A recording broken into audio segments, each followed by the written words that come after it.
National Super Alliance Party NASA wants the Director of Public Prosecutions Keriako Tobiko to institute criminal charges against 6 top managers of Safaricom for allegedly having been part of electoral offences during the August 8th general election that eventually led to the nullification of the presidential vote.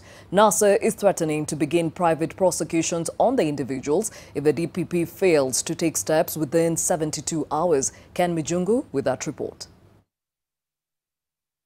The names given by NASA for consideration of prosecution are Thibadu Rero, a French national who is also the Director Technical and Information Technology, Anthony Gashanja, the Head of Technology Security, Shaka Kwach, Head of Special Projects in charge of elections, Robert Mutai, Head of Technology, Strategy, Assurance and Governance, Farouk Gafour, Head of Network and Service Operations, Andrew Masila, Senior Manager Strategy and Architecture, and a David Chirchir.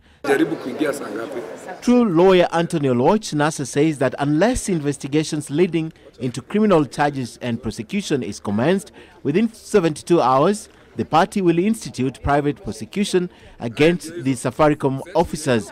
In a letter to the DPP, NASA alleges that there will be accused individuals allegedly committed criminal acts of which they should be held personally liable.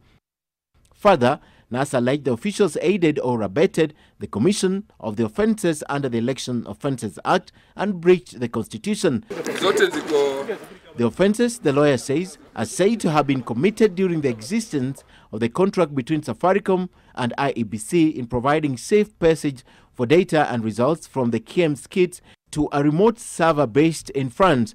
The lawyer says draft criminal charges against the Safaricom staff have been drafted and drawn awaiting action by the DPP, and they are not the only ones. NASA also wants action taken against IEBC officers, including the Chief Executive Officer, for flouting the election laws, and maintains they will not go to an election with the current structures. Ken Mijungu, NTV.